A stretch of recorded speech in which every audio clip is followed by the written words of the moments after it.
자, 시작하겠습니다.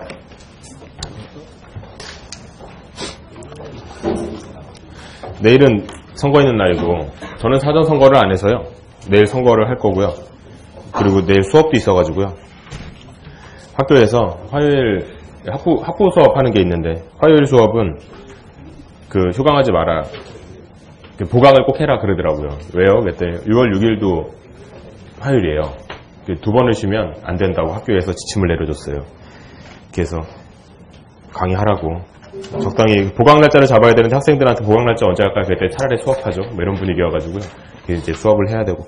하여튼 근데 요즘 이제 대통령들, 오늘 프랑스 대통령도 결정이 났어요. 어우, 저보다 어려요.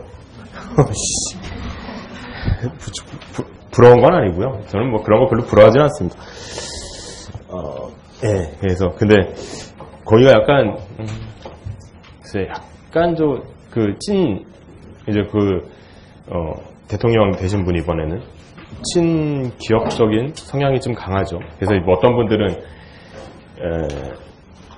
그 로스차일드가를 얘기하기도 하고 막 그러던데 거기까지 갈 것까지는 아닌 것 같고, 하여튼 근데 이제 그분이 생각보다 상당히 많은 득표로 이겼어요. 66%를 얻었는데 결선 투표였으니까 이제 가능한 거긴 하지만, 반대쪽에 이제 계셨던 분이 구구였죠. 완전 구구. 그래서 구구한테 가서는 안 된다라는 생각으로 이제 이쪽으로 갔나 봐요. 그래서 참 그 총량의 법칙 이런 게 있다고 하잖아요.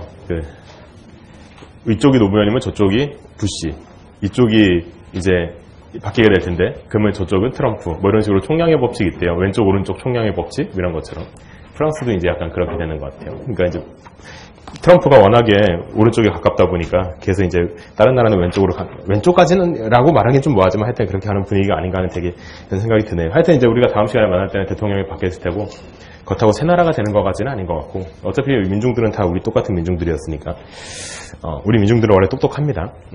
위에서 어떻게 해먹는지 그것 때문에 그랬던 거지. 하여튼 뭐 또 다음 수업 때에는 하여튼 재밌는 얘기들이 많겠네요. 투표는 꼭 하시고, 기권할 건데요. 기권할 거면은 가서 투표지에다가 무효표를 던지는 한이 있어도 투표소에는 가는 게 맞다고 저는 생각을 해요. 그러니까 제가 학생회장에 나갔다는 게 아니라, 제 학교 다닐 때 이제 저는 학생회 이런 애들이랑도 친해가지고 학생회장 선거하는 것도 좀 유심히 보고 그랬었는데, 저희 때는 그런 룰이 있었거든요. 둘이서 나왔잖아요. 뭐 몇 명이 나왔든 간에 둘이서 나왔는데, 그 1위하고 2위하고의 표 차이가 무효표보다 작다면, 그러니까 무효표가 예를 들어 100표가 나왔는데 표 차이가 90표다. 그러면 재선거. 이런 룰이 있었거든요. 저희 학교 다닐 때는. 근데 이제 우리는 그런 거 없죠. 그리고 뭐 선거율이 몇 프로 이상이 안 되면 후보 총사퇴 뭐 이런 것도 있었어요.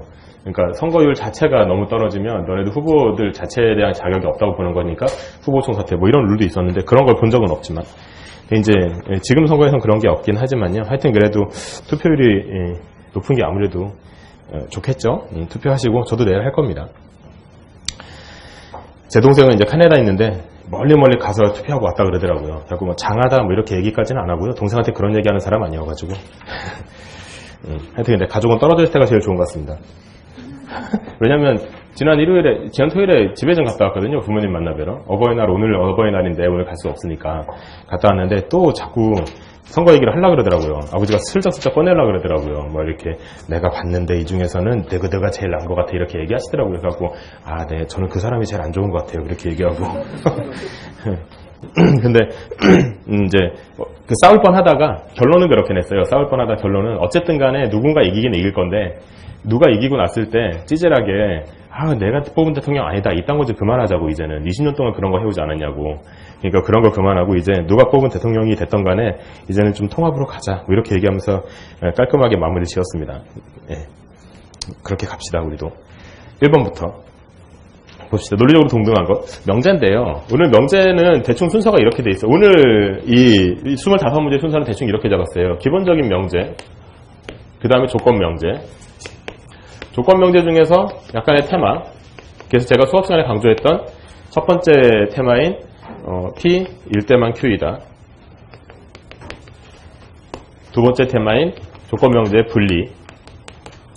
이렇게 이제 순서가 좀 가고요. 그 다음에 이제 정언명제. 정언명제라는 말이 어색하신 분들은 어떤 이란 말이 들어간 명제 뭐 그런 거라 생각하시면 돼요. 저랑 처음 이걸 공부하시는 분들은 정언명제라는 말 자체도 되게 어색할 거고요. 만약 저랑 이제 공부를 하셨거나 아니면 동영상을 보신 분들은 정언명제에 대해서 제가 되게 강조를 많이 했었죠. 정언명제에서도 결론 찾는 문제, 전제 찾는 문제. 실은 끝판왕은 여기가 제일 끝판왕이죠. 그 정언명제의 전제 찾는 문제가 제일 어려워요. 명제 문제 중에서는. 제일 어렵고 얘 같은 경우는 알고 맞췄다 라고 하시는 분이 별로 잘 없을 정도로 이제 그 문제 푸는 방식을 제대로 모른다면 알고 맞히는 게 아니라 그냥 운 좋아서 맞히거나 아니면 이게 답이니까 이게 답이지 나머지는 왜 안 되는데요? 그러면은 그냥 이게 답이니까요. 이렇게 나올 수밖에 없는 그런 명제. 그 다음에 경우의 수도 좀 넣었어요. 거기에 보면은 왜 이렇게 조건이 몇 개 없지? 2개 가지고 나 이걸 어떻게 하라는 얘기지?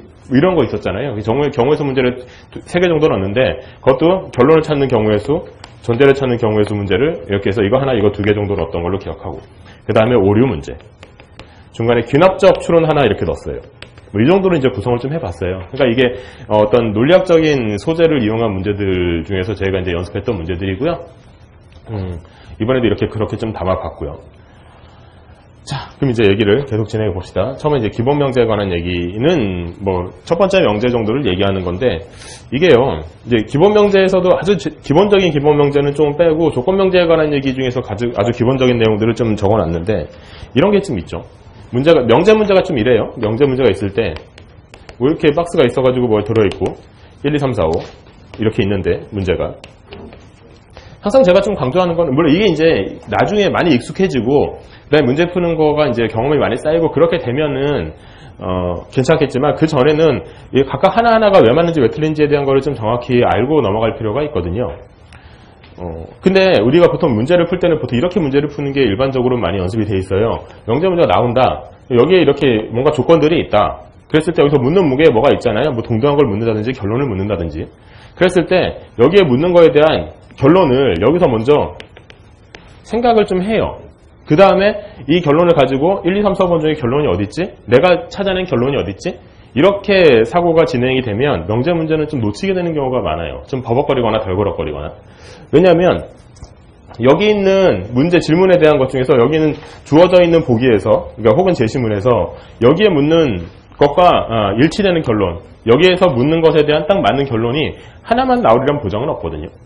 이 문제도 그래요. 동등한 것은 이렇게 묻고 있어요. 동등하다. 논리적으로 동등하다라고 생각할 때 가장 먼저 드는 거는 대우예요. 생각이. 그죠? P이면 Q이다. 라는 말로부터 Q가 아니면 P가 아니다. 두 개는 같은 말이죠. 대우. 그래서 이 두 개는 같은 말이기 때문에 동등하다 그럼 대우가 먼저 생각이 나거든요. 그래서 여기에 나와 있는 것도 보면 슬픔을 나눌 수 있는 가족이 있거나 혹은 즐거움을 나눌 수 있는 친구가 없다면 즐거움. 그래서 이게 있거나 질문 나눌 수 있는 친구가 있다면 그럼 행복한 사람이다. 이렇게 되어 있는 거잖아요.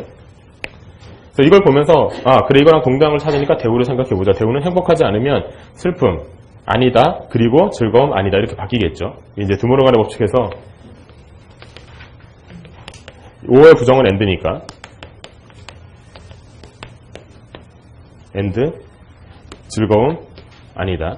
이렇게 되죠. 해서 여기서부터 이게 도출이 되는구나. 그러니까 이게 동등한 거야 라고 생각하고 1, 2, 3, 4, 5번 중에 어딨지? 이렇게 하면 없어요. 그죠? 이 문제는 대우를 찾는 문제가 아니거든요. 동등한 걸 찾는다고 해서 대우를 찾으려는 보장은 없으니까. 그럼 이 문제는 뭘 얘기하는 거냐면 실은 이 명제가 분리가 되는가 안 되는가 그걸 묻는 거예요. 그래서 이게 분리가 되면 슬픔이면 행복이고 즐거움이면 행복